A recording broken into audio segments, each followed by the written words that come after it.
നാട്യകലയിലെ നടനവിസ്മയം, കഥകളിയുടെ ആചാര്യന്മാരിൽ പ്രമുഖൻ എന്ന് വിശേഷിപ്പിക്കപ്പെടുന്ന കേരള കലാമണ്ഡലം ഗോപി ആശാനാണ് ഇന്ന് നമ്മോടൊപ്പം ഉള്ളത്. ഗോപി ആശാൻ്റെ കാലഘട്ടങ്ങളിലൂടെ ഒന്ന് നമുക്ക് യാത്ര ചെയ്യാം. ഏറെ സ്നേഹത്തോടെ ഗോപി ആശാനെ സ്വാഗതം ചെയ്യാം. സ്വാഗതം ഗോപി ആശാൻ. നമസ്കാരം. 1951 ഒരു 13-ാമത്തെ വയസ്സിലാണ് ഗോപി ആശാൻ കലാമണ്ഡലത്തിലേക്ക് എത്തിച്ചേരുന്നത്. അതെ അതെ അതെ. ആ കാലഘട്ടത്തെക്കുറിച്ച് ഒന്ന് പറയാൻ വേണ്ടി കഴിയുമോ? അതായത് അതിപ്പോൾ 51 കലാമണ്ഡലത്തിൽ വന്ന് ചേരാൻ ഉള്ള കാരണം ആദ്യത്തെ ഒരു ലേശം പറയേണ്ടി വരും. പറഞ്ഞു. അതായത് ആദ്യം 8 വയസ്സിൽ, അതായത് 4-ാം ക്ലാസ് സ്കൂളിലത്തെ പ്രാഥമികമായിട്ട് 4-ാം ക്ലാസ് പാസ്സായതിന് ശേഷം 8 വയസ്സിൽ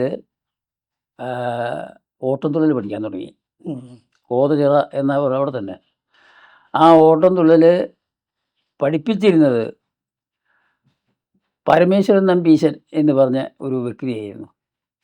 ആ പരമേശ്വരൻ നമ്പീശൻ എന്ന് പറഞ്ഞിട്ടുള്ളത് ഒരു ചരിത്രമുണ്ട്. ചരിത്രം മുഴുവനൊന്നും പറയുന്നില്ല, എങ്കിലും അദ്ദേഹത്തിൻ്റെ അനിയനാണ് കലാമണ്ഡലം നീലകണ്ഠൻ നമ്പീശൻ. ഗംഭീര ഒന്നാം തരം, അതായത് കഥകളിപ്പാട്ടിൽ ഏറ്റവും മികച്ച വ്യക്തി, അതുപോലെ തന്നെ ഒരുപാട് വിദ്യാർത്ഥികളുടെ ഗുരുനാഥൻ ഒക്കെ കൂടി തികഞ്ഞ കലാമണ്ഡലം നമ്പീശൻ. അദ്ദേഹത്തിൻ്റെ ഈ തുള്ളൽ ഗുരുനാഥൻ്റെ, അതായത് പരമേശ്വരൻ നമ്പീശൻ എന്ന് പറഞ്ഞ തുള്ളൽ ഗുരുനാഥൻ്റെ ജ്യേഷ്ഠനാണ്, അനിയനാണ് ഈ പാട്ട് നീലകണ്ഠൻ നമ്പീശൻ.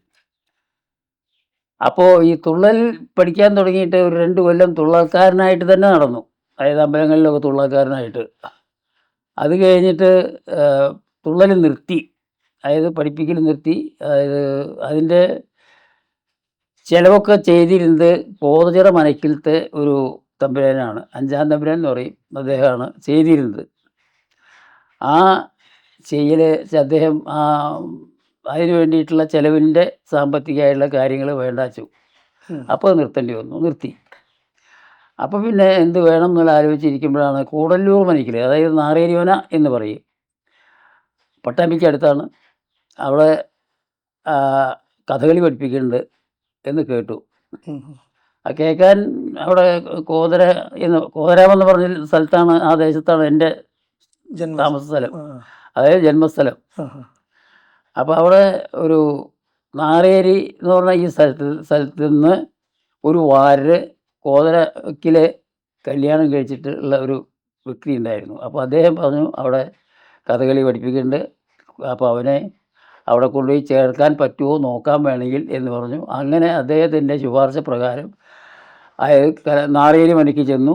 നാറേരി മനയ്ക്ക് ചെന്നിട്ട് തമ്പുരാനെ, അതായത് അച്ഛൻ തമ്പുരാൻ എല്ലാവരും വിളിക്കുക, കുഞ്ചു എന്നാണ് അദ്ദേഹത്തിൻ്റെ പേര്, അതാരും വിളിക്കാറില്ല. ഏതായാലും അദ്ദേഹത്തിനെ കണ്ടു. അദ്ദേഹത്തിനെ കണ്ടപ്പോൾ പറഞ്ഞു അവൻ ഇവിടെ നിന്നോട്ടെ, പഠിച്ചോട്ടെ, തിരക്കിടില്ല എന്നും പറഞ്ഞു. പിന്നെ കുഴപ്പമൊന്നും ഉണ്ടായില്ല, അവിടെ വിദ്യാർത്ഥിയായിട്ട് ചേർന്നു. അങ്ങനെയാണ് ആദ്യത്തെ കഥകളി വിദ്യാർത്ഥിയായിട്ട് നാറേരി മനക്കിൽ ചേർന്നത്. അന്ന് കഥകളി പഠിപ്പിച്ചിരുന്നത് തേക്കുംകാട്ടിൽ രാവണി നായർ. ആ തേക്കുംകാട്ടിൽ രാവണി നായരുടെ ഗുരുനാഥനാണ് പട്ടിക്കാൻതൊടി രാവണി മേനോൻ, അതായത് കഥകളിയുടെ വലിയ ആചാര്യൻ. ബാക്കി ഞാൻ പറയാം. അപ്പോൾ അദ്ദേഹത്തിൻ്റെ പ്രഥമ ശിഷ്യനുമാണ്, ആദ്യത്തെ ശിഷ്യനാണ്. അപ്പോൾ അദ്ദേഹം ആണ് ഇവിടെ നാറേരി മനക്കിൽ പഠിപ്പിച്ചിരുന്നത്. അപ്പോൾ ഞാൻ ചേർന്നിട്ട് കഥകളി പഠിക്കാൻ തുടങ്ങിയിട്ട് കഷ്ടിച്ച് ഒരു കൊല്ലമൊക്കെ കഴിഞ്ഞപ്പോൾ ആ കഥകളി പഠിപ്പിക്കൽ ഇല്ലാതെയായി. അതായത് രാവണി നായരാശാൻ വേറൊരു ദിക്കിലേക്ക് പോയി, അതായത് സദനത്തിലേക്ക് പോയി, ഗാന്ധി സേവാസദനം. അപ്പോൾ അവിടേക്ക് പോയപ്പോൾ ഇവിടെ പഠിപ്പിക്കാൻ വെച്ചാൽ അദ്ദേഹത്തിന് തമ്പുരാൻ ഇഷ്ടമുള്ള ഒരാൾ വേണം ഈ പഠിപ്പിക്കാൻ. ഇത് ശരിക്കും പറഞ്ഞിട്ടുണ്ടെങ്കിൽ അനുഭവത്തിൽ നാറേരി മനക്കിലെ തമ്പുരാനും മഹാകവി വള്ളത്തോളും ഒരേ മാതിരിയാണ്. ഞാൻ ഇപ്പോൾ എന്താ അങ്ങനെ പറയാൻ കാരണം വെച്ചാൽ മഹാകവി വെള്ളത്തോളിനും അതേ കഥകളി പഠിപ്പിക്കാൻ പറ്റിയ ഒരാൾ തന്നെ വേണം.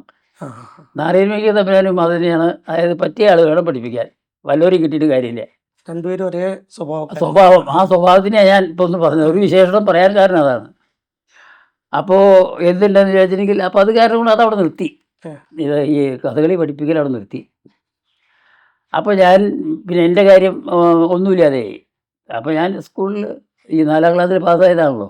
അവിടെ ചെന്നിട്ട് വീണ്ടും സ്കൂളിൽ ചേരാൻ വേണ്ടി ശ്രമിച്ചപ്പോൾ അദ്ദേഹം ഹെഡ് മാസ്റ്റർ പറഞ്ഞു, ഇനി ചേരാൻ പറ്റില്ല, ഇവിടെ ഇരുന്ന് പഠിക്കാം. അതായത് ക്ലാസ്സിൽ 5ാം ക്ലാസ് മുതൽക്ക് ഇരുന്ന് പഠിക്കാം എന്ന് പറഞ്ഞു. അല്ലാണ്ട് ചേർത്താൻ പറ്റില്ല. അങ്ങനെ 5ാം ക്ലാസ്സിൽ ആയിരുന്നു. അങ്ങനെയാണ് അവിടുത്തെ അത് കഴിയുമ്പോൾ ആ സമയത്ത് കലാമണ്ഡലത്തിൽ ഒരു കുട്ടിയെ എടുക്കാൻ ഒരു ചാൻസ് വന്നു. മനസ്സിലായില്ലേ? ആ ചാൻസ് വന്നപ്പോൾ ഇപ്പോൾ കലാമണ്ഡലം നമ്പീശൻ എന്ന് പറഞ്ഞത് മനസ്സിലായല്ലോ. ഇദ്ദേഹത്തിൻ്റെ ഏട്ടന്, അതായത് പരമേശ്വരൻ നമ്പീശൻ തുള്ളക്കാരൻ ആശാന് വിവരം അറിയിച്ചു, ഒരു കുട്ടിയെ എടുക്കുന്നുണ്ട്, ഗോപിയേക്കർ പറഞ്ഞയച്ചോളൂ എന്ന് പറഞ്ഞു. അങ്ങനെ ഞാൻ അവിടെ കലാമണ്ഡലത്തിലേക്ക് പോയി. ഇതാണ് കലാമണ്ഡലത്തിൽ ചേരാൻ പോയ കഥ. മനസ്സിലായില്ലേ? അങ്ങനെ കലാമണ്ഡലത്തിൽ ചേരാൻ കഥ കുറച്ച് വിസ്തരിച്ച് പറയാച്ച ഒരുപാടുണ്ട് കേട്ടോ. ചരിത്രം പറയേണ്ട എനിക്ക് നല്ലത്. അതായത് കഥകളി നാരേരി പഠിക്കുമ്പോഴും ഒക്കെ ഉണ്ട് ഒരു കഥകൾ. അപ്പോൾ അത് മുഴുവനെ പറയുമ്പോഴേക്കും കട്ടിച്ച് ഒരു 2-3 മണിക്കൂർ പിടിക്കും. അപ്പോൾ അത് വേണ്ട, ഏതായാലും ഷോർട്ടായിട്ട് കുറച്ച് ചുരുക്കിയിട്ട് അത് പറയുകയാണെന്ന് അർത്ഥം. അപ്പോൾ കലാമണ്ഡലത്തിൽ ചെന്നപ്പോൾ 13 വയസ്സാണ് അന്നൊക്കെ. അതായത് ഈ മഹാകവി വെള്ളത്തോൾ അദ്ദേഹത്തിൻ്റെ ഗ്രന്ഥാലയത്തിൽ, അതായത് വീട്ടിലെ അർത്ഥം, അദ്ദേഹത്തിൻ്റെ ഗ്രന്ഥാലയം എന്നാണ് അവരെല്ലാവരും പറയുക. വീട്ടിൽ അദ്ദേഹം മുകളിൽ ഒരു കസേരയിലിരിക്കുകയാണ്, ഈസി ചെയറിലിരിക്കുക. അപ്പം ഞങ്ങൾ ആദ്യം ചെന്നത് കലാമണ്ഡലത്തിലാണ്. നിള ക്യാമ്പസ്, ഇപ്പോഴത്തെ നിള ക്യാമ്പസ്. അവിടെ കലാമണ്ഡലത്തിൽ ചെന്ന് കഴിഞ്ഞിട്ട് അവിടെ ഇപ്പോൾ ഇദ്ദേഹത്തിൻ്റെ ഏട്ടൻ, അപ്പോൾ അത് കൂടെ ഉള്ളത് തുള്ളൽ ഗുരുനാഥനുണ്ട്, പരമേശ്വരൻ നമ്പീശൻ കൂടെ ഉണ്ട്, എൻ്റെ അച്ഛനുണ്ട്, വടക്കത്ത് ഗോപാലൻ നായർ അച്ഛനുണ്ട്. പിന്നെ കലാമണ്ഡലത്തിൽ ശിവായി ആയിട്ടും കഥകളി വേഷക്കാരനായിട്ടും കൂടിയിട്ട് ഒരാളുണ്ട്, അടിയാൾ, നാരായണ അടിയാൾ എന്ന് പറയും. അപ്പോൾ അദ്ദേഹം കൂടെ ഉണ്ട്. അദ്ദേഹം കൂടിയിട്ടാണ് അവിടെ ചെന്നപ്പോൾ ഈ കലാമണ്ഡലം നമ്പീശൻ എന്ന് പറഞ്ഞ ആളെ, ചപ്പാട്ടുകാരൻ, അദ്ദേഹത്തിനെ കാണാൻ വേണ്ടിയിട്ട് അതിൻ്റെ ഉള്ളിലേക്ക് ചെന്നു. അപ്പോൾ അവരും എല്ലാവരും കൂടെ അവിടെ ഇരിക്കുന്നുണ്ട്. കണ്ടപ്പോൾ അങ്ങനെ എന്നാ മഹാകവിയെ കണ്ടുവരൂ എന്ന് പറഞ്ഞ് ഞങ്ങളെ അങ്ങോട്ട് പറഞ്ഞയച്ചു. അപ്പോൾ ഈ പറഞ്ഞ വ്യക്തികളൊക്കെ അങ്ങോട്ടുണ്ട് മഹാകവിയുടെ അടുത്ത്. മഹാകവി ഇപ്പോൾ ഈ പറഞ്ഞ മാതിരി അവിടെ ഇരിക്കുകയാണ്. അപ്പോൾ ഞങ്ങളെല്ലാവരും കൂടി കയറി ചെന്നു. അവിടെ മുകളിലേക്ക് ചെന്നിട്ട് കണ്ടു കഴിഞ്ഞിട്ട് അദ്ദേഹം ഇപ്പോൾ ഞാൻ ഇങ്ങനെ ഒരു ചാരുകസേലയിൽ ഇരിക്കുകയാണ്. ഇത് നോക്കി. അപ്പോൾ നാരായണ അടിയാളെന്നാണ് പറയുക, അല്ല പറഞ്ഞില്ലേ നേരത്തെ. അദ്ദേഹത്തിനോട് ചോദിച്ചു എന്താ. അപ്പോൾ പറഞ്ഞു, ഈ കുട്ടിയെ ഒന്ന് എടുക്കേണ്ട കാര്യം നോക്കാൻ വേണ്ടിയിട്ടാണ് എന്ന് പറഞ്ഞു. ഓഹോ. അപ്പോൾ അദ്ദേഹം അങ്ങനെ ആകെ നോക്കി കഴിഞ്ഞിട്ട്, ശരി അവനെ എടുത്തോളാൻ പറയൂ രാമൻകുട്ടിയോട്. അതായത് കലാമണ്ഡലം രാമൻകുട്ടി നായരാശാനാണ് അവിടുത്തെ പ്രധാന ആശാൻ. അപ്പോൾ അദ്ദേഹത്തിനോട് പറഞ്ഞേക്കൂ, അവനെ എടുത്തോളാൻ പറഞ്ഞേക്കൂ. ഈ സ്വതവേ അന്ന് അവിടെ ഈ തേപ്പിച്ച് നോക്കുക അങ്ങനെ ഇടപാടുണ്ട്. മുഖം നന്നോ ഇല്ലയോ, വേഷപ്പറ്റ് എന്ന് പറയും. പഴമ വെച്ചാൽ അതിൻ്റെ ഈ വേഷപ്പറ്റ് എന്ന് പറഞ്ഞാൽ മനോഹര തേച്ച് കഴിഞ്ഞിട്ടുണ്ടെങ്കിൽ ഭംഗിയുണ്ടോ ഇല്ലയോ നോക്കലാണ്. മനസ്സിലായില്ലേ? ഇത് അന്നത്തെ ഭാഷ വേഷപ്പറ്റ്. അപ്പോൾ അതുണ്ടോ നോക്കലാണ്. ആ അല്ല, അപ്പോൾ അത് എന്നെ സംബന്ധിച്ച് അതിൻ്റെ ആവശ്യമില്ല. കണ്ടപ്പോൾ തന്നെ അതെ. അപ്പോൾ ആവശ്യമില്ല. അത് വലിയൊരു അനുഗ്രഹം. ഉൾക്കരണം എന്ന് പറയുന്നത്, അതായത് മഹാകവിയുടെ ഉൾക്കരണമെന്നോ എന്തായാലും പറയാം, ഇത് ബുദ്ധിശക്തിയെന്നോ എന്താ നമ്മളതിനെ വിശേഷിപ്പിക്കേണ്ടതെന്ന് അറിയില്ല. എങ്കിലും ശരി, അദ്ദേഹം ആകെ നോക്കിയിട്ടാണ് പറഞ്ഞത്. അതായത് തേപ്പിക്കേണ്ട പറഞ്ഞിരിക്കൂ, അവനെടുത്തോളാൻ പറയൂ എന്ന് പറഞ്ഞു. അങ്ങനെ അവിടെ ചെന്നു. അവന് തേപ്പിക്കൊന്നും വേണ്ടി വന്നില്ല, എടുത്തു. ഞാൻ അവിടുത്തെ വിദ്യാർത്ഥിയായി. 51 അവിടുത്തെ വിദ്യാർത്ഥിയായി. അങ്ങനെയാണ് കലാമണ്ഡലത്തിൽ കഥകളി വേഷത്തിന് വിദ്യാർത്ഥിയായിട്ടുള്ള ചേർന്ന ചരിത്രം. ഓക്കെ. കുറച്ച് അല്ല, ഇപ്പം തന്നെ കുറച്ച് നീണ്ടു, ഇനി ബാക്കി കൂടി പറഞ്ഞു. 1951 മുതൽ 57 വരെയാണ്. അതെ അതെ അതെ. അതായത് സ്വതവേ 56 വരെ 6 കൊല്ലാണ് സ്വതവേ അവിടുത്തെ നിയമം. ക്ലാസ്. അതെ. പക്ഷേ അത് നന്നായിട്ട് പഠിക്കുന്ന കുട്ടികളുണ്ടെങ്കിൽ, കുട്ടികളാണെങ്കിൽ ഒരു കൊല്ലം കൂടി നീട്ടി കൊടുക്കും. അതാണ് ഈ 57ലേക്ക് ആയത്. 57 7 കൊല്ലമായി നടത്തും. അപ്പോൾ 7 വർഷത്തിനകത്ത് കലാമണ്ഡലത്തിൽ പഠിക്കുമ്പോൾ ഈ 7 വർഷത്തിനകത്ത് എത്ര ഗുരുനാഥന്മാർ ആശാനുണ്ടായിട്ടുണ്ട്? അതായത് ഒന്നിപ്പോൾ ഞാൻ 7 കൊല്ലം കലാമണ്ഡലത്തിലത്തെ മാത്രമല്ലേ ഇപ്പോൾ പറഞ്ഞു. ഞാൻ പറഞ്ഞല്ലോ, നാരീമണിക്കലത്തെ പറഞ്ഞല്ലോ. അത് ആദ്യം പറഞ്ഞു. അപ്പോൾ പിന്നെ അത് ഇനി വേണ്ടല്ലോ. 51 മുതൽ 57 വരെ. അതിപ്പോൾ പ്രധാനമായിട്ട് ആദ്യം ചെന്നപ്പോൾ കലാമണ്ഡലം കൃഷ്ണൻകുട്ടി വാര്യർ, പിന്നെ കലാമണ്ഡലം രാമൻകുട്ടി നായർ. മനസ്സിലായില്ലേ? ഈ കൃഷ്ണൻകുട്ടി വാര്യരും രാമൻകുട്ടി നായരും രാവിണ്ണി മേനോനാശാന ശിഷ്യന്മാർ തന്നെയാണ്. അവർ കലാമണ്ഡലത്തിൻ്റെ കഥകളി അധ്യാപകന്മാരായിട്ട് ജോലി ചെയ്തുകൊണ്ടിരിക്കുകയാണ്. അപ്പോൾ ഈ പറഞ്ഞ 2 പേരും ഇതിൽ കൃഷ്ണൻകുട്ടി വാര്യരുടെ അടുത്താണ് ഞാൻ കുറച്ച് കലാമണ്ഡലത്തിൽ ചെന്നപ്പോൾ ഈ ആദ്യത്തെ വിദ്യാർത്ഥി വെച്ചാൽ ഈ അതുവരെ സീനിയറാണ് രാമൻകുട്ടി നായരാജൻ. അപ്പോൾ ആ സീനിയറായിട്ടുള്ള ആൾക്കാരെയാണ് അഭ്യസിപ്പിക്കുള്ളൂ, ഇപ്പോഴും പതിവുള്ളൂ. അപ്പോൾ കൃഷ്ണൻകുട്ടി വാര്യരാണ് ഒന്ന്. അത് കഴിഞ്ഞിട്ട് ഏകദേശം ഒരു 6 മാസമോ ഏകദേശം ഒരു കൊല്ലോ ആയിട്ടുള്ളൂ. കൃഷ്ണൻകുട്ടി വാര്യർ നൃത്ത വിഭാഗത്തിലേക്ക്, അതായത് മോഹിനിയാട്ടം ഭരതനാട്യം എന്ന് പറഞ്ഞില്ലേ, നേരത്തെ ഭരതനാട്യം ആയിട്ടില്ല. അപ്പോൾ ആ ഭരതനാട്യം കൂടിയും പഠിപ്പിക്കാൻ വേണ്ടിയിട്ട് കൃഷ്ണൻകുട്ടി വാര്യരെ അങ്കടാക്കി. അപ്പോൾ അദ്ദേഹം അത് പഠിച്ചിട്ടുണ്ട്, ഭരതനാട്യം പഠിച്ചിട്ടുണ്ട്, കഥകളി മാത്രമല്ല. അദ്ദേഹത്തിനെ അങ്കടാക്കി. അപ്പോൾ അദ്ദേഹത്തിനെ അങ്കടാക്കിയപ്പോൾ അതാ ഞാൻ ഇപ്പോൾ ഒരു ഉപമ പറഞ്ഞു കൊണ്ടുവന്ന് നേരത്തെ. അപ്പോൾ അദ്ദേഹത്തിന് പഠിപ്പിക്കാൻ പറ്റിയ ഒരു വ്യക്തി വേണം. ഒന്നുകിൽ രാവിണ്ണി മേനോൻ വേണം. അപ്പോൾ അദ്ദേഹം മരിച്ചിരിക്കണം. അപ്പോൾ അദ്ദേഹത്തിൻ്റെ മകനാണ് ഈ പത്മനാഭൻ നായർ പറഞ്ഞുള്ള ആൾ. അപ്പോൾ ആ പത്മനാഭൻ നായർ വേണം പഠിപ്പിക്കാൻ എന്നുള്ളത് അദ്ദേഹത്തിൻ്റെ ഒരു നിർബന്ധം. ആർക്ക്? മഹാകവിക്ക്. അപ്പം ഞാൻ നേരത്തെ ഒരു ഉപമ പറഞ്ഞല്ലോ, പഠിപ്പിക്കാൻ പറ്റിയ ആളല്ലെങ്കിൽ ഇഷ്ടമുള്ളവരെ വേണം. അപ്പോൾ ആ നിലപാടിൽ പത്മനാഭൻ നായരാശാനെ വരുത്തി കഴിഞ്ഞിട്ട് അപ്പോൾ പിന്നെ എന്തുണ്ടായി വെച്ചിട്ടുണ്ടെങ്കിൽ രാമൻകുട്ടി നായരാശാനും പത്മനാഭൻ നായരാശാനും അവിടുത്തെ അധ്യാപകരായി. അങ്ങനെ കുറച്ച് കൊല്ലം അതങ്ങനെ നടന്നു. അപ്പോൾ ഈ ആ കൊല്ലത്തിൽ ഈ അങ്ങനെ ഇരിക്കുമ്പോഴാണ് ഒരു എവിടേക്കാ ഒരു വിദേശയാത്ര, ഇപ്പോൾ സ്ഥലപ്പേരും മറന്നു എനിക്ക്, കുറച്ച് മറവി കൂടുതലുണ്ട്. അപ്പോൾ അത് കാരണം ഇടയ്ക്ക് ഓരോന്ന് സ്ഥലപ്പേരൊക്കെ മറക്കും. അപ്പോൾ അത് ബുദ്ധിമുട്ടാണ്. എന്തെങ്കിലും ശരി. അപ്പോൾ എവിടേക്കാ പോയ ഒരു വിദേശയാത്രയാണ്. ആ വിദേശയാത്രയ്ക്ക് പോയപ്പോൾ പത്മനാഭൻ നായരാശാൻ ആ വിദേശയാത്രയ്ക്ക് പോയി. രാമൻകുട്ടി നായരാശാനും പോയിട്ടുണ്ട്, 2 പേരും പോയി. അപ്പോൾ അവിടെ മാമ്പുഴ മാധവപ്പണിക്കർ, അതായത് കോട്ടപ്പടി എന്ന് പറഞ്ഞിട്ടുണ്ടെങ്കിൽ നമ്മളുടെ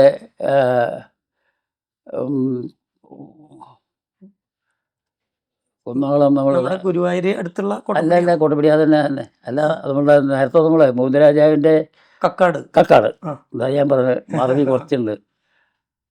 അപ്പോൾ കക്കാട് കാരണപ്പാരുടെ നേതൃത്വത്തിൽ കഥകളി പഠിപ്പിക്കുന്നുണ്ട് പറഞ്ഞില്ലേ അവിടെ. കഥകളി പഠിപ്പിക്കലും കഥകളി ഉണ്ട്. അപ്പോൾ അവിടുത്തെ ആളാണ് ഇപ്പോൾ ഈ മാധവപ്പണിക്കര ആള് പറഞ്ഞ ആള്. അദ്ദേഹത്തിനെ മാമ്പഴ മാധവപ്പണിക്കർ എന്നുള്ള പേരിൽ അറിയുക. അദ്ദേഹത്തിന് ഈ താൽക്കാലികമായിട്ട് ഇവർ പോയി വരുന്നവരെ കലാമണ്ഡലത്തിൽ അധ്യാപകരായിട്ട് നിർത്തി. അപ്പോൾ അവിടെ 4ാമത്തെ അധ്യാപകനായി കൃഷ്ണൻകുട്ടി വാര്യർ, പത്മനാഭൻ നായരാശാൻ, രാമരാജൻ, മാമ്പഴ മാധവപ്പണിക്കർ.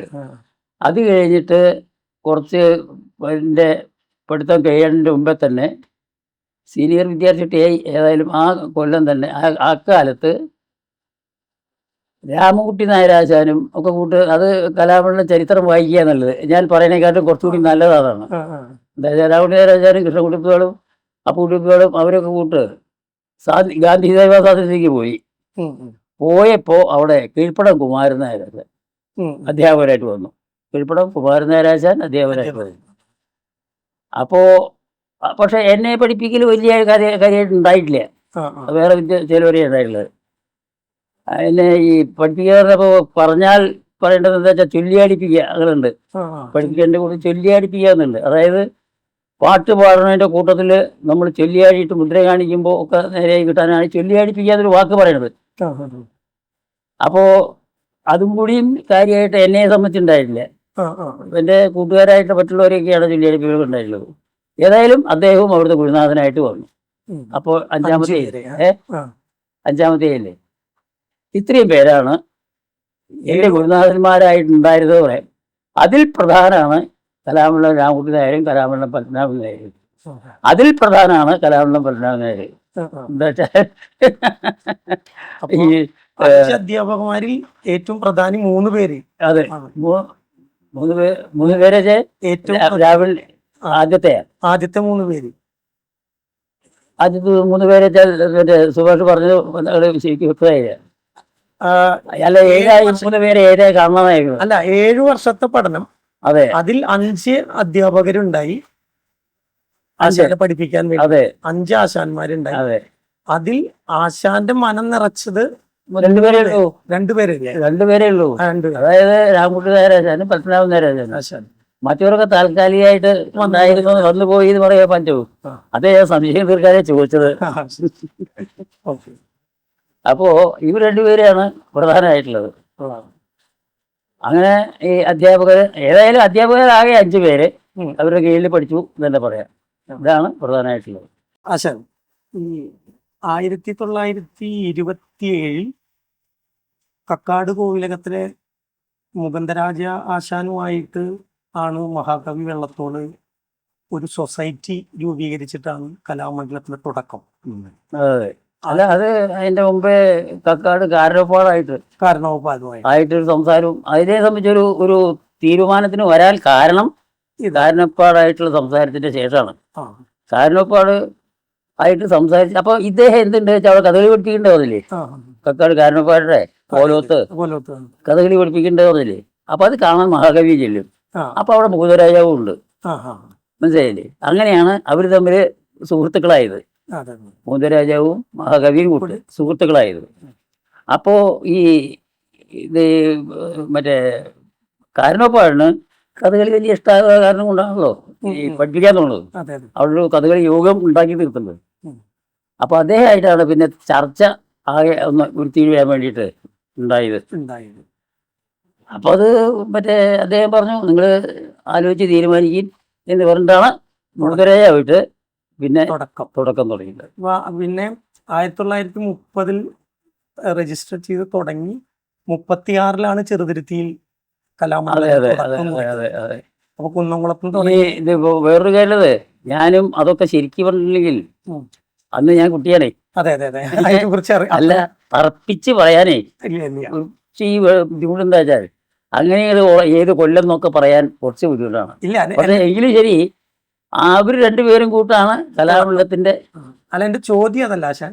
അപ്പൊ 27 തുടങ്ങി 30 കുന്നംകുളത്ത് നിന്ന് ആരംഭിച്ച് മുളകുന്നത്തുകാവ് അമ്പലപുരം വഴി ചെറുതുരുത്തിയിൽ 36 സ്ഥാപിതമായ കലാമണ്ഡലത്തിലെ 51 വിദ്യാർത്ഥിയായിട്ടുള്ള ആശാൻ ഇതിന് തുടക്കം കുറിച്ച മഹാകവിയെയോ മുകുന്ദരാജയെയോ നേരിൽ കണ്ടിട്ടുള്ള അനുഭവം നമുക്കൊന്ന് പങ്കുവച്ചാലും. അതായത് മഹാകവിയെ കണ്ടിട്ടുള്ള അനുഭവം പറയല് കഴിഞ്ഞു. നേരത്തെ പറയല് കഴിഞ്ഞു. ഇനി മുകുന്ദരാജാവിനെയും കൂടിയാണ് വേണ്ടത്. അതിപ്പോൾ എന്തുണ്ടെന്ന് വെച്ചിട്ടുണ്ടെങ്കിൽ കലാമണ്ഡലം ഒരു ട്രസ്റ്റ് എന്ന് പറയായിരിക്കും ഭേദം. ഗവൺമെന്റിലേക്കൊന്നും ആയിട്ടില്ല. അപ്പോൾ എന്തിന് മഹാകവി വെള്ളത്തോൾ പ്രസിഡന്റും മുകുന്ദരാജാവ് സെക്രട്ടറിയാണ്. അങ്ങനെയാണ് അവിടുത്തെ അന്ന് തുടക്കം. അപ്പോൾ അന്ന് എന്തുണ്ട് വെച്ചിട്ടുണ്ടെങ്കിൽ ഈ മഹാകവി ഞാൻ ചെന്ന കാലത്ത് ഇവരെ 2 പേരെയും ഒന്നിച്ച് തന്നെ ഇടയ്ക്ക് കാണാം. അല്ലെങ്കിൽ മുകുന്ദരാജാവ് വിധേയമായി തന്നെ ചൊല്ലിയാട്ടം ഞാൻ നേരത്തെ പറഞ്ഞല്ലോ, അത് കാണാൻ വരും. കാണാൻ വന്നു കഴിഞ്ഞിട്ടുണ്ടെങ്കിൽ അവിടെ ഇരിക്കും. പക്ഷേ അദ്ദേഹം കുറച്ച് ഈ രാജപദവിയാണല്ലോ, കുറച്ച് ഗൗരവക്കാരനാണ് മുകുന്ദരാജാവ്. അതെ, ഗൗരവമല്ല, ചിരിക്കുക വർത്തമാനം. അത് ഭാവിയില്ല, അധികം ചിരിക്കൊന്നുമില്ല, വർത്തമാനം പറയൂല. പക്ഷേ മുകുന്ദരാജാവ് അങ്ങനെ തന്നെയാണ്. അപ്പോൾ എന്താ വിശേഷമൊന്നും ഇല്ലല്ലോ, അങ്ങനെയൊക്കെ തന്നെ ചില ചോദ്യമുള്ളൂ. കുട്ടികളല്ലേ ഞങ്ങള്. അപ്പൊ 2 പേരും കൂട്ട് അന്നൊക്കെ കാണാൻ സാധിച്ചിട്ടുണ്ട്. കാരണം വെച്ചാൽ ഈ കുശല പ്രശ്നങ്ങളൊന്നുമില്ല. അദ്ദേഹം അവരൊക്കെ വലിയ ആൾക്കാർ, നമ്മൾ കുട്ടികള്, നമുക്ക് എന്ത് കുശല പ്രശ്നം? ദൂരെ നിന്ന് കണ്ട്. അല്ല, ദൂരല്ല, അടുത്ത് തന്നെയാണ്. നമ്മളിതപ്പം ഇരിക്കില്ലേ, ഇതേ ശൈലി തൊട്ടടുത്ത് തന്നെ. പിന്നെ മാത്രമല്ല പുറത്ത് തട്ടിയിട്ട് നന്നായി പഠിക്കണ്ടോ അങ്ങനെയൊക്കെ ഉണ്ടല്ലോ ആ കുട്ടികളോട് പറയണത്. ആ ശരി. ആ വകയൊക്കെ ഉണ്ട്. അപ്പൊ അത്തരത്തിലുള്ള അനുഗ്രഹവും അവരെ കിട്ടിയിട്ടുണ്ട്. ഓക്കെ. പിന്നെ ഒന്ന് ഇപ്പൊ 51-ലാണ് ആശാൻ അവിടെ ചേരുന്നത്. 57-ൽ പഠനം പൂർത്തീകരിച്ചു. 58-ൽ ആശാൻ അവിടെ തന്നെ അധ്യാപകൻ മഹാകവിയുടെ പ്രത്യേക അനുഗ്രഹവും ആശീസ്സും ഇതൊക്കെ കൂടി എല്ലാം കൊണ്ട് ചേരുന്നത്. എല്ലാ അനുഗ്രഹവും എല്ലാ അനുവാദവും കിട്ടിയിട്ടാണ്. അപ്പൊ ഞാൻ ചോദിക്കുന്നത്, അതായത് അദ്ദേഹം തന്നെ അതിന്റെ ഒന്ന് ചെറുതായിട്ടാ പറയാം. 57 എൻ്റെ വിദ്യാഭ്യാസ കാലം കഴിഞ്ഞിട്ട് എന്നെ ഗാന്ധി സേവാ സദനത്തിലേക്ക് അധ്യാപകനായിട്ട് വിളിച്ചു ചെല്ലാൻ പറഞ്ഞിട്ട്.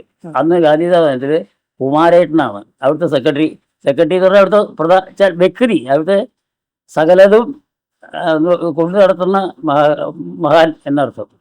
കുമാരേട്ടൻ എല്ലാവരും വിളിച്ചപ്പോൾ ഞാൻ എൻ്റെ ഗുരുനാഥനോട് പത്മനാഭൻ നാരായണനോടാണ് ചോദിച്ചത്. ഇങ്ങനെ സദനത്തിലേക്ക് വിളിക്കുന്നുണ്ട്, എന്താ വേണ്ടത് ചോദിച്ചു. അപ്പോൾ പത്മനാഭൻ നാരായണനും ഈ കലാവിളം നമ്പീശാശാനും ഞങ്ങൾ ഈ കുട്ടികൾ ഇവരെയൊക്കെ ആശാൻ തന്നെയാണ് വിളിക്കുക, ഇപ്പം എന്നെ ആൾക്കാർ വിളിക്കണ മാതിരി. അപ്പോൾ ഞാൻ ചോദിച്ച ഉടനെ പറഞ്ഞു, പോവാൻ വരട്ടെ, വേണ്ടാന്ന് ഇപ്പോൾ പറയണ്ട, അല്ല അതങ്ങനെ നിൽക്കട്ടെ അവിടെ എന്ന് പറഞ്ഞു. എന്നിട്ട് അവരാണ് മഹാകവിയോട് ചെന്നിട്ട് എന്താ വേണ്ടവൻ്റെ കാര്യം, അവരെ പറഞ്ഞേക്കണ്ട, അവരെ അവിടെ നിർത്തിക്കൊള്ളുള്ളൂ എന്ന് പറഞ്ഞു. അവനവിടെ തന്നെ നിന്നോട്ടെ. അങ്ങനെയാണ് കലാപത്തിലെ അധ്യാപകനായിട്ട് നിന്നത്. അന്നേക്ക് ഞാനടക്കം 3ാമത്തെ അധ്യാപകനായി. അതായത് കലാപുരം രാമകുട്ടി നാരായണൻ, പത്മനാഭൻ നാരായണൻ, ഞാൻ 3ാമത്തെ അധ്യാപകൻ. അപ്പൊ ഞാൻ ചോദിക്കുന്നത്, 13ാമത്തെ വയസ്സിൽ ആശാൻ കലാമണ്ഡലത്തിൽ എത്തുന്നു. അതെ. 51-ല് 57-ല് പഠനം അവസാനിക്കുന്നു. 58-ല് ആശാൻ അധ്യാപകനാവുന്നു. അപ്പോൾ ഏകദേശം ഒരു 20 വയസ്സിന്റെ ഉള്ളിൽ ആശാൻ അധ്യാപകനായി. 21-ാമത്തെ വയസ്സ്. അപ്പൊ അങ്ങനെ വരുമ്പോ അവിടുത്തെ കലാമണ്ഡലത്തിന്റെ ചരിത്രത്തിലെ ആദ്യത്തെ പ്രായം കുറഞ്ഞ അധ്യാപകനാവും അല്ലേ ആശാൻ? സാധ്യത ഉണ്ട്. അത്രയും ചെറുപ്പത്തിൽ പഠനം കഴിഞ്ഞ ഉടൻ തന്നെ അധ്യാപകനായി ഒരാള് ആശാനാവുന്നതാണ്. അപ്പോൾ വേറൊരു കാര്യം, ചെറുപ്പം മറ്റുള്ളവരെക്കാട്ടിലും വളരെ ചെറുപ്പം തന്നെ ആയിരുന്നല്ലോ ഞാൻ. അതായത് ഈ വിദ്യാർത്ഥി സ്ഥാനം കഴിഞ്ഞ ഉടനെ തന്നെയാണ് കിട്ടിയത്, അല്ല അധ്യാപകനായത്. ആ നിലയ്ക്കും പിന്നെ 21 വയസ്സേ ആയിട്ടുള്ളൂ. ആ നിലയ്ക്കൊക്കെ കൂടി ആലോചിച്ച് നോക്കുമ്പോൾ ഞാൻ തന്നെ ആയിരിക്കണം ചെറിയ. അതെ. അതുപോലെ അടുത്തൊരു ചോദ്യം ആശാനോട് ചോദിക്കാനുള്ളത്, നമ്മുടെ ഈ കേരള കലാമണ്ഡലം സന്ദർശിച്ച പ്രധാനമന്ത്രിമാർ 4 പേരാണ് ഉള്ളത് ആകെ. ആദ്യമായിട്ട് കലാമണ്ഡലത്തിന്റെ രജത ജൂബിലിയുടെ ആഘോഷത്തിൽ പങ്കെടുക്കുന്നത് ഇന്ത്യയുടെ ആദ്യത്തെ പ്രധാനമന്ത്രിയായിട്ടുള്ള ജവഹർലാൽ നെഹ്റു ആണ്. 1955-ലാണ്. അതെ. അപ്പൊ അന്ന് ആശാൻ അവിടെ വിദ്യാർത്ഥിയായിട്ടുണ്ട്. അതെ. അന്ന് ആശാൻ ഈ നെഹ്റുവിനെ നേരിൽ കാണുന്നതിന്റെ ഒരു അനുഭവം എന്ന് പറഞ്ഞാലോ? അതായത് ഞാൻ അന്ന് നേരിൽ കാണുക എന്ന് പറഞ്ഞാൽ കലാമണ്ഡലത്തിന്റെ ആ ഗേറ്റിന്റെ അവിടെ ആ ഒരു പാടുണ്ട്. ഇപ്പൊ അവിടെ മറ്റേ എന്താ ആയുർവേദ ചികിത്സാ കേന്ദ്രം എന്താ അതാണ് ഇപ്പോ അവിടെ, മനസ്സിലായില്ലേ? അത് അന്ന് അവിടെ ഒന്നുമില്ല. പക്ഷെ കലാമണ്ഡലത്തിന്റെ മാത്രമായിട്ട് കുറച്ച് സ്ഥലമുണ്ട് അവിടെ. അപ്പൊ അവിടെ ഒരു ഹാള് കെട്ടിയിട്ടാണ് ഈ ജൂബിലി നടക്കുന്നത്. അപ്പോ ഞങ്ങൾക്ക് അടുത്തേക്ക് ചെല്ലാനും സ്വതേ പാടില്ലല്ലോ. പക്ഷെ എനിക്ക് അന്ന് വേഷം ഉണ്ടായിരുന്നു. അന്ന് നെഹ്റുവിന് കാണാൻ വേണ്ടിയിട്ട് ഒരു പുതിയ കഥ സംവിധാനം ചെയ്തിട്ട്. അപ്പൊ ഞാൻ പറഞ്ഞല്ലോ, ഒരു ലേശം ദീർഘിപ്പിക്കേണ്ടി വരും ഇപ്പൊ ഈ പറഞ്ഞു വരുമ്പോഴേ. കുഴപ്പമില്ല. അപ്പോ അദ്ദേഹം സുന്ദോപസുന്ദ ചരിതം, അതായത് അല്ലെങ്കിൽ മോഹിനി ചരിതം എന്തോ ആണ് അതിൻ്റെ കഥയുടെ പേര്. സുന്ദോപസുന്ദ ആഖ്യാനം, അതല്ല, സുന്ദോപസുന്ദ എന്തായാലും പേര് സുന്ദോപനും ഉപസന്ധനുമാണ്. പുതിയ കഥയാണ്. അപ്പോൾ അന്ന് രാമകുടിയാരാശൻ ഉണ്ടായിരുന്നില്ല, അവിടുത്തെ ലീവിലാണ് എന്ന് പറഞ്ഞില്ലേ. അപ്പോൾ കുമാരൻ നായരാശാനും പത്മനാഭൻ നായരാജാനും കൂട്ടാണ് അത് ചിട്ടപ്പെടുത്തി. ചിട്ടപ്പെടുത്തി. അപ്പം അന്ന് എൻ്റെ മോഹിനിയാണ് ആ, ആ, സ്ത്രീവേഷം, ആ, ആ, ആ. മനസ്സിലായില്ലേ? അന്നാണ് കുഞ്ചു കുറുപ്പാശാൻ, അതേ പേര് പറഞ്ഞ്, വിശ്വകർമ്മ. അതെ സുധർപ്പേ വിശ്വകർമ്മ. വിശ്വകർമാവ് അത് തന്നെ അദ്ദേഹത്തിൻ്റെ അതാണ്. അപ്പോൾ ഈ സുന്ദരിയെ സുന്ദരിയെ സുന്ദരി മോഹിനി ഉം, മോഹിനിയെ സൃഷ്ടിക്കുന്നത് അദ്ദേഹമാണ്, ഉം, ഉം, മനസ്സിലായില്ലേ? വിശ്വകർമ്മ. അപ്പോൾ അതെ, അപ്പോൾ അത് ഈ മഹാകവിക്ക് കുഞ്ചുകുറുപ്പാശാൻ അങ്ങേറ്റം ഇഷ്ടം എന്ന് പറഞ്ഞാൽ പോലെ അങ്ങേറ്റത്തെ ഇഷ്ടമാണ്. ആ, ആ, അപ്പോൾ അത് കാരണം അദ്ദേഹത്തിന് അത്രയ്ക്ക് കഴിവുണ്ട്. അതാണ് ആ, കുഞ്ചുകുറുപ്പാശാൻ കഥകളി വേഷത്തിൽ അതിഗംഭീരനാണ്. ഉം, കൃഷ്ണൻ നായരാജൻ്റെ ഒക്കെ ഗുരുനാഥനാണ്. ഉം, ഉം.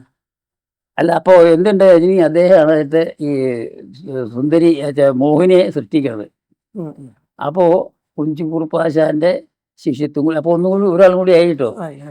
അപ്പോൾ ഈ 5 എന്ന് പറഞ്ഞാൽ ആറായി. 6 അപ്പോൾ അങ്ങനെ അദ്ദേഹത്തിൻ്റെ അത് പ്രത്യേകിച്ചൊന്നുമില്ല, ഇത് പഠിപ്പിക്കാനാണ്. ആ, ആ. മോഹിനി ചരിതമെന്നോ അതിൻ്റെ പേര്, കഥയുടെ പേര് മറന്നു ശരിക്കും പറഞ്ഞാൽ. ഉം, ഉം. സുന്ദോപാഖ്യാനം എന്നോ ഒക്കെയാണ്. ഏതായാലും ഈ സുന്ദോപസുന്ദന്മാരെ തമ്മിൽ തല്ലിക്കുക, ഏട്ടാഞ്ചന്മാരാണ് അവര്, ആ, അതെ, അതെ. അവരെ തമ്മിൽ തല്ലിച്ച് കൊല്ലിപ്പിക്കുക. ആ. ഇതാണ് ആ കഥ, അതാണ്. ആ, ആ, മനസ്സിലായില്ലേ? ആ. അതിന് ഈ മോഹിനി വേണം, ആ, ആ, മനസ്സിലായില്ലേ? ആ. ഇവർ കല്ലിക്കുന്നത് മോഹിനിയാണ്. അതെ, ചീപ്പിക്കുന്ന മോഹിനിയാണ്. ആ, ആ. മോഹിനിയെ കണ്ടിട്ടുള്ള ഭ്രമാണ് രണ്ടുപേരും കൂട്ട് തല്ലൂടിയിട്ട്, ആ. അത് എനിക്ക് വേണം തല്ലൂടിയിട്ട്. അതെ, അത് ശരിക്കും പറഞ്ഞിട്ടുണ്ടെങ്കിൽ ഒരു എന്താ പറയുക, ഇപ്പോഴത്തെ സമ്പ്രദായത്തിൻ്റെ ഏകദേശം ഒരു ഛായ വരും അങ്ങനെ നോക്കുമ്പോൾ. ആ. ഏതായാലും അതാണ് കഥ. ഉം, ഉം. അപ്പോൾ അത് അതിലാണ് ഇപ്പോൾ എൻ്റെ മോഹിനി, ഇവർ രണ്ടുപേരും സുന്ദോപസുന്ദന്മാരും. ഉം, ഉം. മറ്റേത് വിശ്വകർമാവും ഉം. കുഞ്ചൂർപ്പാശാനും. അന്ന് നേരെ മുമ്പിൽ തന്നെ, അന്ന് കസേരയിലൊന്നുമല്ല, നേരെ താഴത്ത് ആ, പരമ്പിട്ടിട്ട് പായിട്ടിട്ട് അതിലിരിക്കുക രണ്ടാളും. ആ, ആ. കസേരയിലല്ല, മഹാകവി കൂടി. അത് ശരി. അപ്പോൾ ഈ നെഹ്റുവിൻ്റെ തൊട്ടടുത്ത് തന്നെ ഇന്ദിരാഗാന്ധി ഇരിക്കുന്നുണ്ട്, ആ. മകള് ഇരിക്കുന്നുണ്ട്. ഉം. അപ്പോൾ ആ മുമ്പിലുള്ളത് നേരെ മുമ്പിലായ കാരണം അപ്പോൾ നേരിട്ട് കാണാൻ ധാരാളം സാധിച്ചു. ഉം, ഉം. അപ്പോൾ അത് കഴിഞ്ഞിട്ട് വന്നിട്ട് അതായത് ഇത് കഴിഞ്ഞ് വന്നിട്ട് അദ്ദേഹം നെഹ്റു മഹാകവി കൂടി അടുത്തേക്ക് വന്നിട്ട് എൻ്റെ ഇത് അപ്പോൾ അവർ തമ്മിലാണ് സംസാരിക്കുന്നത്, ആ, ആ. നന്നായിട്ടുണ്ട് എന്ന് പറഞ്ഞു. മോഹിനി വേഷം. അതെ, മോഹിനി വേഷം, ആ. അതായത് പെൺതന്നെയാണോ എന്നൊക്കെ ചോദിച്ചിട്ടുണ്ടായത്. ആ, അപ്പോൾ അന്ന് എൻ്റെ സ്ത്രീവേഷം കുറേ കാലമായിട്ടുള്ളതാണ്. ആ, ആ. അപ്പോൾ അവർ തമ്മിൽ ആ സംസാരമൊക്കെ കഴിഞ്ഞു. എൻ്റെ പുറത്ത് നെഹ്റു പുറത്ത് വന്ന് തട്ടി നന്നായി എന്ന് പറഞ്ഞു. ഗുഡ് എന്ന് പറഞ്ഞു. അത് മതിയല്ലോ നമുക്ക്. അതെ, അതെ, അതെ. അല്ല, ഭാഷയൊന്നും അറിയില്ല, ഇംഗ്ലീഷ് ഒന്നും അറിയില്ല. ഏതായാലും അത് വാക്ക് അങ്ങേറ്റം സ്വാദായിട്ട് കിട്ടി. കളി കഴിഞ്ഞിട്ട് ഇവർക്ക് ഗസ്റ്റ് ഹൗസിലാണ് മുറി ഏർപ്പാടാക്കിയിട്ടുള്ളത്, ആ, പോകുന്നവരെ. ആ. അപ്പോൾ അവിടേക്ക് പോകുമ്പോൾ എന്നെ കൊണ്ട് പ്രത്യേകിച്ച് ആവശ്യമൊന്നുമില്ല, എന്നാലും വേണ്ടിയ മകൾ എന്നോട് പറഞ്ഞു അവർക്ക് എന്താ വേണ്ടത് വെച്ചാൽ അത് അപ്പം തന്നെ ചെയ്ത് കൊടുക്കാൻ വേണ്ടിയിട്ട് അവിടെ ഉണ്ടാവണം. ആ വാതിലിൻ്റെ പുറത്തേ ഉണ്ടാവാവൂ, ഇരിക്കരുത്, നിൽക്കണം എന്നൊക്കെ പ്രത്യേകം, നിൽക്കുകയേ പാടുള്ളൂ എന്നൊക്കെ പ്രത്യേകം പറഞ്ഞ് ഇതാക്കി. ഞാൻ നിൽക്കുക തന്നെ ചെയ്തുള്ളൂ. ആ ഉപ്പ പോയി അവിടെ ചെന്നിട്ട് അപ്പോൾ ഇവർ സംസാരിക്കാനൊന്നും വരുന്നില്ല ഏതായാലും. അപ്പോൾ ആവശ്യം വന്നിട്ടുണ്ടെങ്കിൽ അവിടെ മറ്റേ പ്യൂർമാരുണ്ടല്ലോ വേറെ, ഗസ്റ്റ് ഹൗസിൽ. അതൊക്കെ. അതെ, ഏതായാലും കാവൽക്കാരനായിട്ട് എന്നെ നിർത്തി.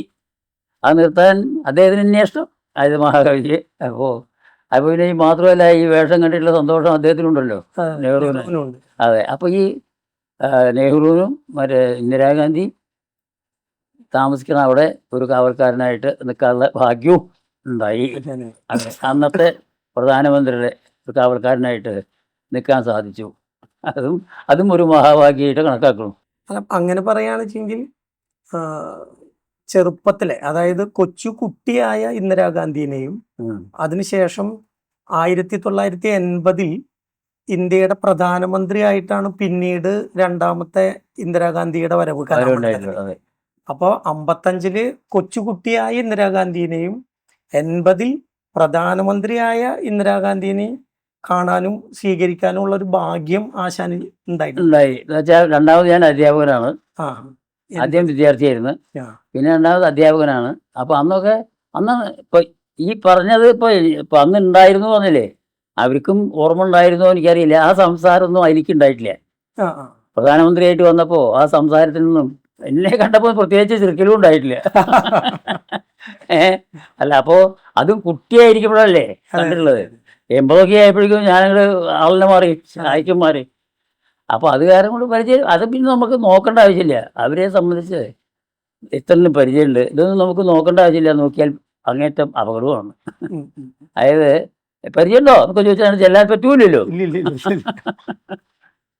പിന്നെ ആശാൻ നമ്മൾക്ക് ഇപ്പൊ കലാമണ്ഡലത്തിന്റെ വളർച്ചയിൽ ഒരു വലിയ സംഭാവന നൽകിയ ഒരാളാണ് ആശാൻ, ഗോപി ആശാൻ. അപ്പോൾ കലാമണ്ഡലം ഗോപി എന്ന് അല്ല, ഇതില് അവിടെ ഒരു പെശകുണ്ട്.